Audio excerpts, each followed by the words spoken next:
run a business, you are probably doing a couple of these things that are killing it.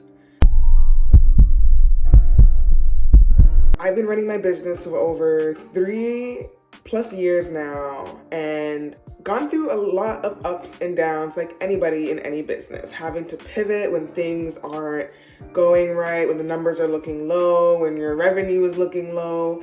And there are things that I've done in the past that I realized were contributing to my downfall and the opposite of the success that I wanted. So if you've been trying to build out a business, or you're in your business and you just feel stuck and things just aren't running in the way that you want it to, this video is for you. I was doing too many things in my business and sometimes not enough things in my business, and I eventually got really burnt out.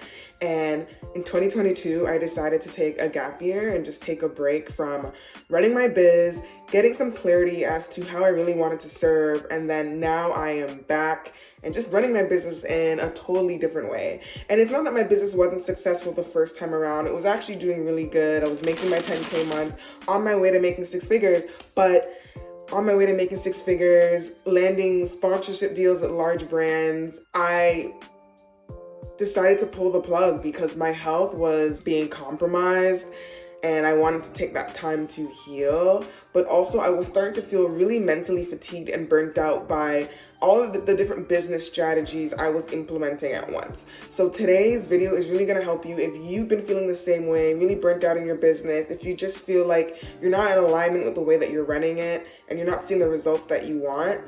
This is definitely going to help.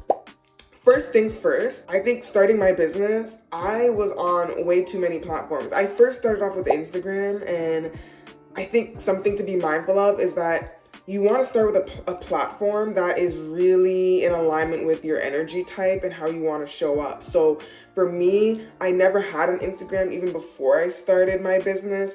And so it was sort of counterintuitive to start on a platform that I didn't really like. And the main reason why I started off with Instagram was because my business coach at the time that I first started with, that was her primary and main way of making revenue and money in her business. And that's great because that worked for her. And it eventually did work for me. But by the time that I started to really become successful on these platforms, I was really burnt out and I wasn't happy about the work that I was pushing out, and I wasn't excited. I didn't love the way that I was creating content because I was not on a platform that was ideally meant for me. Hence why now that I'm doing my business again, and after coming back from my gap year, I've decided to do YouTube because YouTube just feels like a platform that is more in alignment for me. I like to create longer form content, and through my YouTube videos, I can also turn my videos into blogs, which is also another way that I like to create and make content. So way more in alignment. And I think that's really important too at the beginning. Don't just start in a platform because everyone else is using that platform or someone tells you like that's what's worked for them.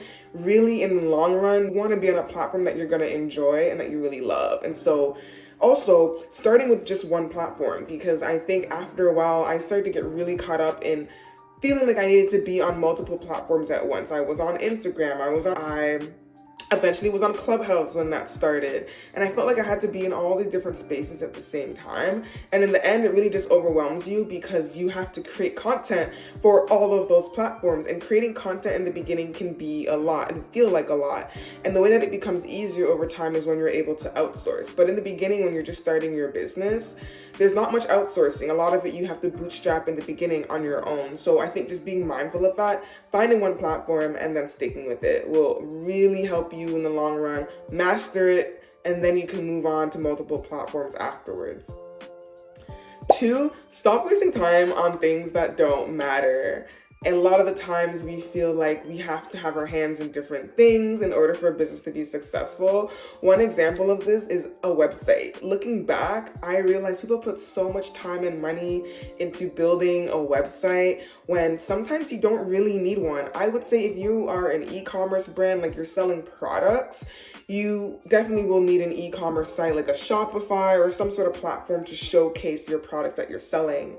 But outside of that, if you're more of a service-based business like myself, just doing coaching, you can get away with not really needing a website right away. You can find a landing page.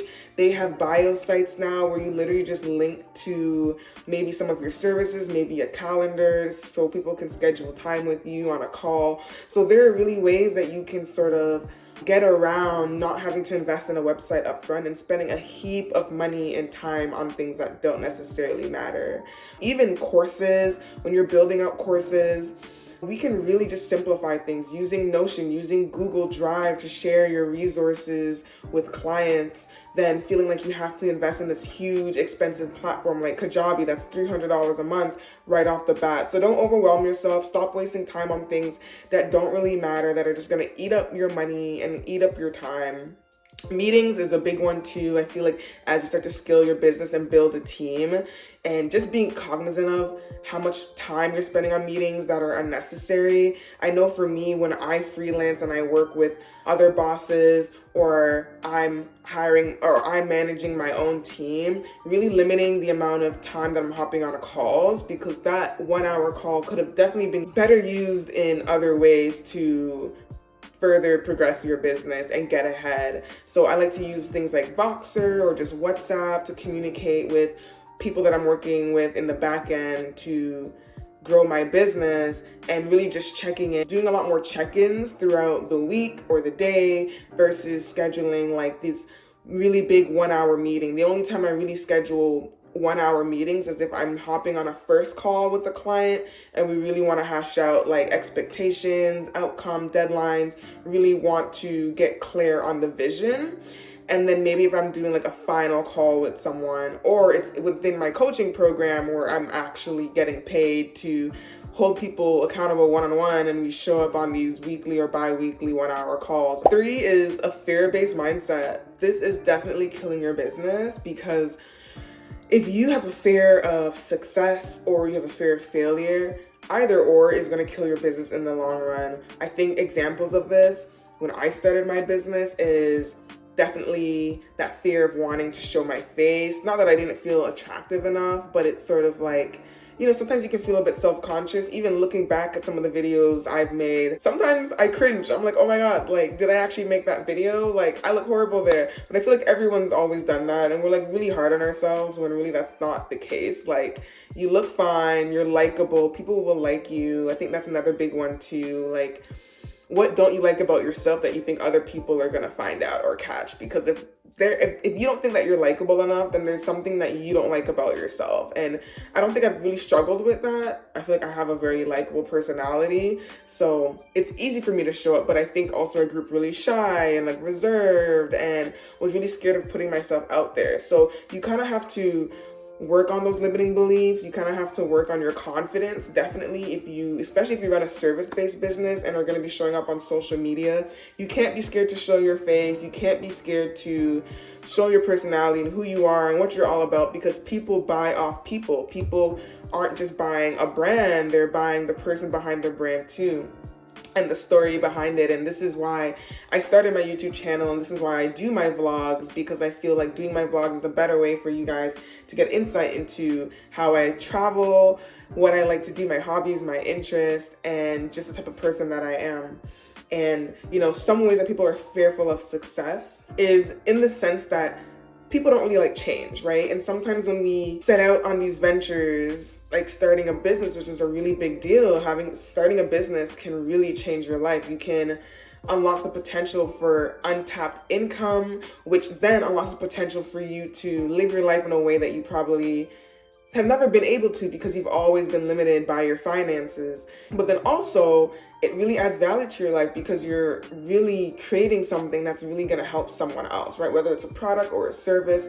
So really, you can't put a price on that. The fact that you are helping someone else to become better versions of themselves, or you're creating a product that is going to help create some ease in someone's life, right? When we think of all these inventions like the iPhone, a computer, boats, like all these things that humans have invented have really helped us in the long run, right? To better communicate with one another, to better be able to travel and access one another. So these are important things. We need people to be inventing things, to be creating businesses, to be coming up with new ideas for the collective. So that could change your life drastically, because if you create something that has an immense impact, you will be generously rewarded. And when you're generously rewarded, sometimes that creates a lot of shifts in your life. Maybe you have to be away from home more often. Maybe you'll start to find new friends, have new networks. Potentially, you're making a lot of money and maybe you're not used to having a lot of money. Maybe you've been taught that having a lot of money means you're evil, or you've had to do bad things to have a lot of money. And sometimes we need to work on those limiting beliefs and remember that sometimes, yes, we may lose certain things in our lives, but that's only for the better and to gain better opportunities and to create a better lifestyle for us that is more fulfilling and serving. So it is okay. And I think you need to really get clear in the beginning as to what kind of business do I want to create, and is that going to align with the lifestyle that I want to live? Is that going to add value to my life? Is it going to serve me in the long run? Is it going to be purposeful for me in the long run? And if not, then you maybe have to question as to why you were starting a business or what you really want to get out of that business, and be honest with yourself. But if your mindset is not there, overall, you will probably not see the success that you want in your business long term. So you really want to make sure that you are eliminating those self-sabotaging beliefs and ideas about yourself and success in order to seek the growth and success that you actually want. 4, I would say outsource. Now, this isn't something that you have to do right away in the beginning of starting your business, but eventually, as you start to make money in your business, you want to think of ways to outsource the things that not necessarily you don't like doing, but outsource the things that are taking up a lot of time, and finding someone that will be able to manage those projects in a much efficient and timely manner than you can, and in a way that's really going to exponentially expand your business in a way that you may not be able to do on your own. So I've outsourced in the past, and I think something to also be mindful of is that you want to really make sure that the people that you are hiring are actually giving you results. And I think a better way to do that, I think in the future when I do hire more people, is looking at like case studies and real proof that they have done this before and that they have seen XYZ type of results by doing certain things. I think sometimes I've just hired people just because they were cheap and felt like they knew what they were doing, but in the long run that can cost you, because you really want to make sure that you're investing your money into people that know what they're doing and will get you the results that you need as soon as possible. So that has always been important for me, and I think that's also really helped me in really solidifying myself as a boss and really understanding what it means to also not just hire someone and outsource someone because they are helping get rid of the things that you don't really want to do, but also it challenges you to show some form of leadership, to hold people accountable, to encourage them in their strengths and to address the weaknesses so that they can grow in themselves in their own business or in their own way of wanting to support you. So I think it's a great experience to have, to hire someone, to go through that interview process, to have someone work for you and support you in your business, and inevitably grow your team and build and scale and become the badass CEO that you are. So outsourcing is going to be really important. I think people wait too late to hire someone and then become overwhelmed and burnt out, and then it kills their business. But you want to hire someone before you think that your business is dead, right? You need to be able to ask for help. You need to realize that you will not be able to run your business on your own forever, especially as it's growing, and release the reins and start to trust other people in being a hand in the growth of your venture. 5 will be find community. This is so important. I think a lot of people kill their business because they want to do everything on their own. It's the same thing with the example of outsourcing. You aren't going to go that far alone. At some point, you are going to need a team. At some point, you are going to need a mentor, someone who has run a business before to help you, or still running a business, and their business is of helping you grow your business and to scale and to be confident in what you were doing and making the decisions that you were making. And I think for me, I would not have seen the success that I saw within my first year of my business if I did not hire a coach. I will preach this to the masses for as long as I'm alive and breathing. Hire someone. I have people that have been circling in their business, have been in their business for almost the same amount of time as me, and still had their first client. And I'm really proud of people taking the first steps to start their business. But if you've been in your business for quite a few months, a year and you still don't have a customer, you still don't have a client, you're obviously doing something wrong. And I think taking that time and money and investing in yourself to hire someone who's done it before, who can give you the blueprint, a customizable blueprint towards your success, will really help you. You will not regret it, because when you start to see those results faster than other people who are still spinning and still trying to figure out things on their own, you will realize it was much worth that pretty penny, and especially when you know that you'll get that money back. And so I always say, find someone to hold you accountable, find a mentor, find a coach. Even if you can't afford someone one-on-one, like working with me one-on-one, there are courses. I offer courses that are much more affordable. I have freebies, I have ebooks, I have a budget sheet if you're trying to get your finances together. There are resources out there that are free, that cost very little. Even reading a book, listening to podcasts, there are so many ways to find accountability, to learn, to educate yourself, find community, be in community with other entrepreneurs who are also trying to build up their businesses. Learn from others so you don't make the same mistakes. These are all going to be important aspects of seeing the growth that you really need to see in your business. Please ask for help. It's okay to ask for help. It's okay to have support. You are going to need it. And really, the best entrepreneurs, the best CEOs are all going to tell you that they have amazing teams and they have amazing support systems behind them to hold up their business and to be the legs that they can stand on. 6 is going to be running the numbers. So this is big, big, big, big, big. When I talk about numbers, I'm talking about financially and also analytic wise in terms of your platforms. When it comes to the platforms and the strategies around your business, you need to eventually, at some point, I say every quarter, look and see what's working, what's not. How many views did I get? How many views did I not? How many clicks? How many likes? What's the engagement like? Are people commenting on my videos or my posts? Are people reaching out to me to want to work with me? Are people signing up for my mailing list? Like, these are things that we need to look at. Look at the numbers. What is the industry standard? Are you below or are you above that? How can you get above that? And when we talk about finances, a lot of people forget that you are running a business. You need to be good with money, because there might be a lot of money coming in at some point. And that's exactly what we all hope for, right? That we have these thriving, successful, 6-figure businesses at some point that's really sustaining our livelihoods. And if you are not making money, you don't have a business. That's instantly going to kill your business, because you can't run on an empty business for long. You have mouths to feed. You have your own mouth to feed. You have to support yourself, have a roof over your head. So this is serious business. You don't want to quit your job, start a business, and not know how to manage your money and not be good with money and not know what to do with it. So the money that's coming in, you need to know, when is it an optimal time to invest more money into my business based on what I'm making, especially with a business, because you're not making the same amount of money every month. You don't have a 9-to-5 job where that income is guaranteed every week, every 2 weeks. You don't know when your next meal is coming from, really, in that sense. So when you run a business, you have to be very smart with your money. When you get that money coming in, you have to know how to organize it. You have to know how much money to put aside, because next month I may not make that much.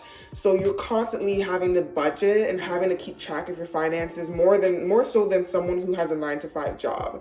It takes a lot more work and effort. And if you're someone that's scared of budgeting, if you've never budgeted in your life and you're ready to start a business, that is something that you definitely have to address first and foremost before you start anything, before you ask for funding, before you look for angel investors. You need to know how to manage your money, where to allocate your money, how much of the money is going to go towards you, how much money do you need for the year to satisfy your lifestyle and your needs. These are all questions you have to address. So if you're scared of looking at numbers, if you are not running the numbers, that is going to be dangerous, dangerous, dangerous, and that is instantly going to kill your business. And if you need help with that, that is exactly what I do. I am a wealth coach, so I help entrepreneurs build successful businesses as well as manage their finances, learning how to invest, gaining the confidence to look at their finances, build a healthy relationship with their money, save, pay off their debts, whatever it is you need to become confident in prior to starting your business. Or if you already have your business and you realize that it is a hot mess, financially it is a hot mess,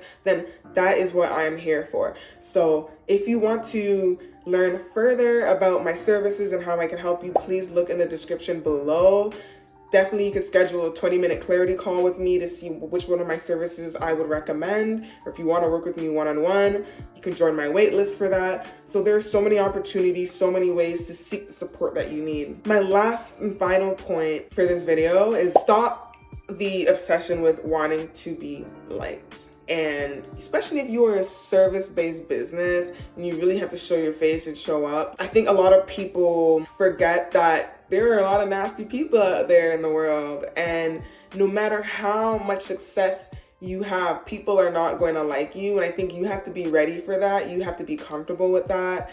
You really have to, there's a level of self-love that you have to run a business and to be in the eye of the media. I really feel for celebrities at times, you know, people that are really at the front and face of cameras all the time. They face so much judgment. There's so much pressure to look a certain way, to be a certain way, to present themselves a certain way.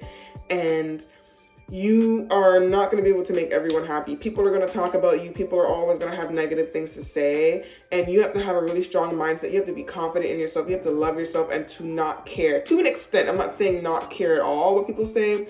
I've had comments on my videos, my vlogs, where someone's mentioned that like I moved my camera too fast and this was a shitty video. And it kind of hurt at first to hear that, but you know, because I put a lot of work into sharing my life and hoping that people will like it. But I took that as honest feedback, even though maybe it wasn't delivered the best way, but I needed that feedback and that critique. And now I'm much more mindful in my vlogs when I'm recording to move my camera slower, to really pay attention to the details, and so that things aren't moving really fast and it distracts people and makes them not want to watch the rest of my video. So, you know, people will have feedback and critiques, and no matter how they deliver it, I think, you know, be mindful. It's important to care to an extent, right? Because it can actually benefit you and be helpful. Even when people mention things that you can work on, some of your weaknesses, it's important because we're not perfect and there are definitely ways that we can always be better individuals and do things in a better way. But also when it comes to showing up, especially someone like me being on social media platforms, having to show my face, a lot of people think looks are important and we want to look good, right? In whatever way that means to you. And I remember when I first started showing up on Instagram and I was doing my stories and someone commented that my gap tooth looked horrible and to close it, I look ugly, and like, I don't care. Like, I feel like a lot of people would have received those comments and really took it to heart and maybe never created a video ever again or hopped on their stories ever again and was like, you know what, I can't do this business. Like, people are so mean. And yeah, people are mean. There are really rude people out there. And it's crazy to me because that same person probably can't even show their face. But I love myself so much that I do not care. I have such a full life filled with amazing people that love me. And I've dated many people who really did not care about my gap tooth. If anything, still thought I was the most beautiful woman in the world. So really, I don't care what you think. And I love my gap tooth. I will never close it. I don't care if it looks, I don't care if you hate looking at it, you're gonna look at it. So you have to have that kind of confidence about yourself and love about yourself. And really, any business, like I said, you have to care to an extent. Feedback is so important. But if it is just people who are just straight up being hateful, haters, you are gonna have haters and you have to be okay with that. And you have to know to brush it off and keep on moving and stay focused. And that is the end of my video. Thanks for watching so much, guys, and supporting me.